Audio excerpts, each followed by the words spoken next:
శ్రీ గురుభ్యో నమః. చిన్ననాటి చందమామ కథలకు స్వాగతం. ఈనాటి కథ శీర్షిక కప్పరాజు. అనగనగా పూర్వం ఒక పట్టణాన్ని మంచి తెలివితేటలు గల రాజు పరిపాలిస్తుండేవాడు. పాపం ఆయనకు పిల్లలు లేరు. ఆ పట్టణపురాణి చేయని వ్రతం లేదు, పట్టని నోము లేదు. కానీ ఏం లాభం?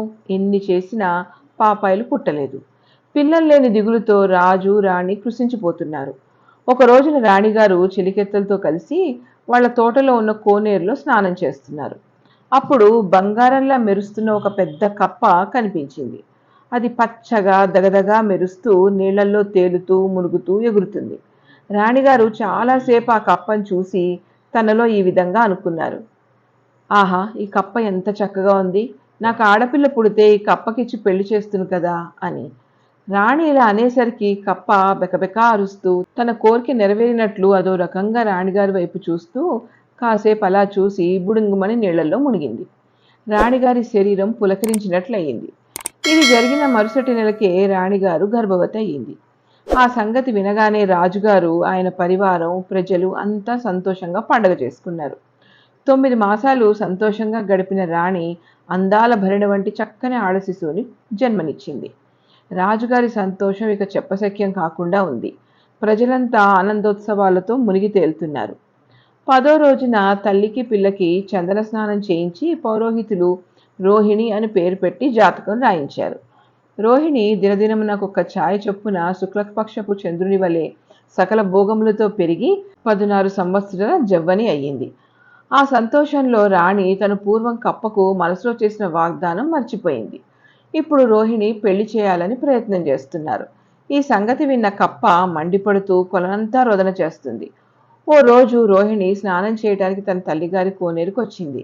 సమయం కోసం ఎదురు చూస్తున్న కప్ప రోహిణి రాగానే ఎగిరి భుజానెక్కింది. రోహిణి భయపడి దాన్ని విదిలించి నీటిలో నెట్టేసింది. కానీ కప్ప మళ్ళీ ఎగిరి పైకెక్కింది. రోహిణి దాన్ని మళ్ళీ నీటిలోకి తోసి ఒడ్డుకొచ్చినా కప్ప వెంటపడి భుజం ఎక్కింది. రోహిణికి విసుగు పుట్టి ఆ కప్పను ఒళ్ళో వేసుకుని ఇంటికొస్తోంది. దారిలో అమ్మలక్కలు, నీ ఒళ్ళోదేమిటి అన్నారు.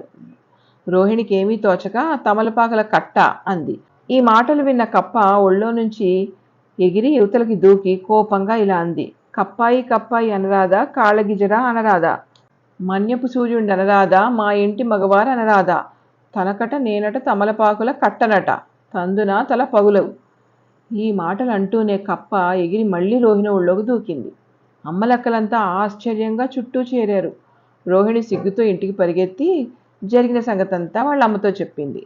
ఇప్పుడు వెనకటి సంగతంతా రాణిగారికి జ్ఞాపకం వచ్చి రోహిణితో పూర్వం జరిగిన సంగతి చెప్పింది.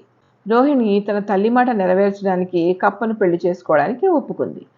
అప్పుడు తన కూతురు మాతృభక్తికి మెచ్చుకుని ఆకాశమంత పందిరి, భూదేవంత అరుగువేసి బ్రహ్మాండంగా రోహిణికి కప్పనికిచ్చి పెళ్లి చేశారు. పెళ్లి కాగానే రోహిణి తల్లిదండ్రుల వద్ద సెలవు తీసుకుని కప్పను భుజానెక్కించుకుని ఒక అడవిలోకి వెళ్ళి పార్వతీ పరమేశ్వరు గురించి తపస్సు చేయడం మొదలుపెట్టింది. కొన్ని సంవత్సరాలకు భగవంతుడి ప్రత్యక్షమై నీకేం కావాలో కోరుకోమన్నాడు. అప్పుడు రోహిణి తన భర్తకు మనుష్య రూపం ఇవ్వమని కోరింది. సరేనని వారు మాయమయ్యారు. వెంటనే కప్ప చక్కని రాకుమారుడిగా మారింది. రోహిణి సంతోషంతో భర్తను వెంట పెట్టుకుని ఇంటికి వచ్చింది.